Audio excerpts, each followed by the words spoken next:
Hello, everybody. Today we're talking about the Giulia Quadrifoglio because I saw one on the road the other day and I thought, hey, you don't see him that often. And well, why is that? Now, we all got a few ideas, but today we'll dive in a little bit deeper to see exactly why they didn't really sell that well and why you don't see that many on the road.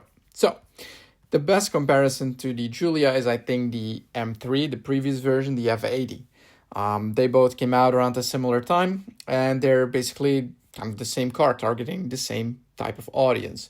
So looks wise, I mean, pretty much the same. You can have your own, your own thought of which one looks better.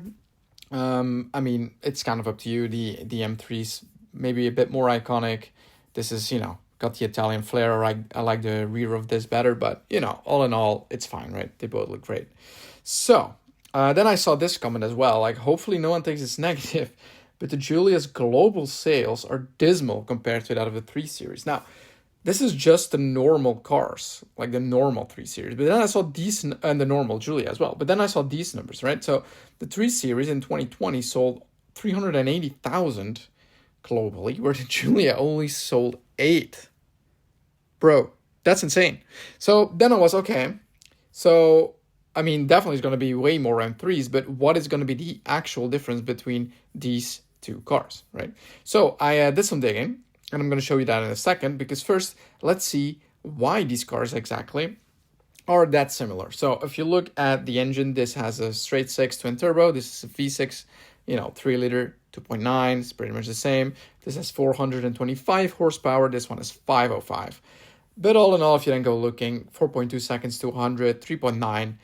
I mean, it doesn't really matter. It's basically the same. Performance is going to be kind of the same, right? This is perhaps has a little bit more on the top end. If it's not limited, I actually don't know. Because the revs are higher and the horsepower is higher, right? So in any case, they're basically the same. But then I started looking at the actual differences. So this is our numbers from 2018. So the F80 M3 in the US sold in total about 15,000 in 2018 in the US alone, right? So manuals 4.5, DCTs 11.5, right? So that's about 16,000. Then I went looking for the Quadrifoglio sales. So this is each month that you can already see where this is going.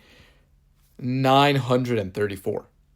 934 compared to 16,000 M3s.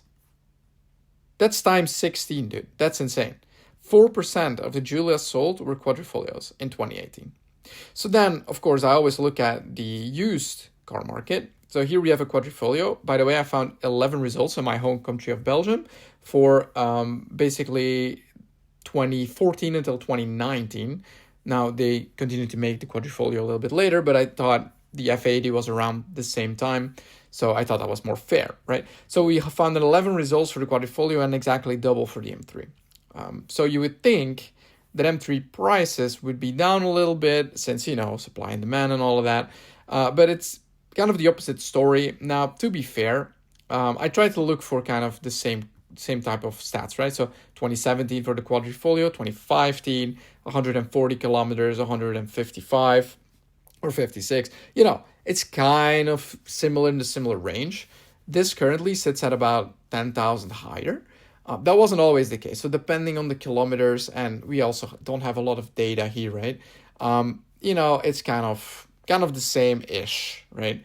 One other thing to check. When the Giulia Quadrifoglio was new, it was 111, and this was 113. So similar to the power we went through before, the price was basically the same, right? So you had a choice, do I buy an M3? Do I buy the Quadrifoglio?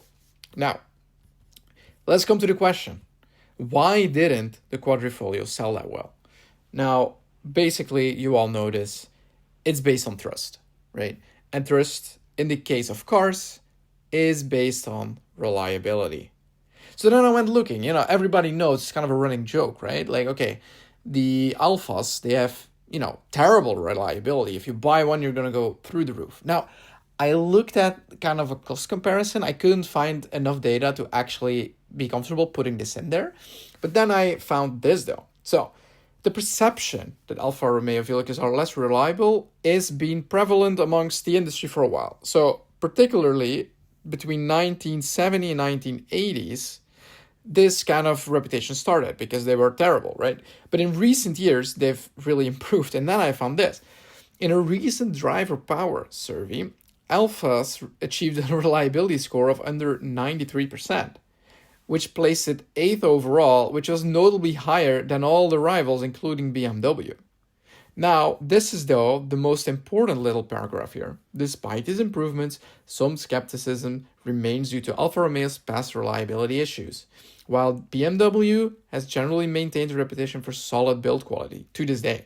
So even though they've probably become better, I mean, BMW just stands out more. People trust the brand more than Alphas. I mean, how many times have you seen an Alfa Giulia, a normal one, on the road compared to a BMW 3 Series? I mean, probably, I don't have the full data. I think, yeah, these are all the M3 numbers, right? But if there are, 23,000 Giulias and almost 16,000 M3s alone, I mean, yeah, you're not going to see these all that often. I think it's a shame. It's a beautiful car. Though, if it was my money, I'm not sure if I would do it. So, that begs the question. Question for you. Let me know. If they were new, which one would you opt for? And now, looking back, what's it now, about 8 years, you have, let's say 50 grand to buy one. Which one would you buy? Would you buy the Giulia Quadrifoglio, or would you stick with the old, you're going to be fine, BMW M3? And for what reason as well? So, please let me know if you thought it was cool. Leave it a like. I've got a bunch of other videos and more coming. Thanks for watching. You.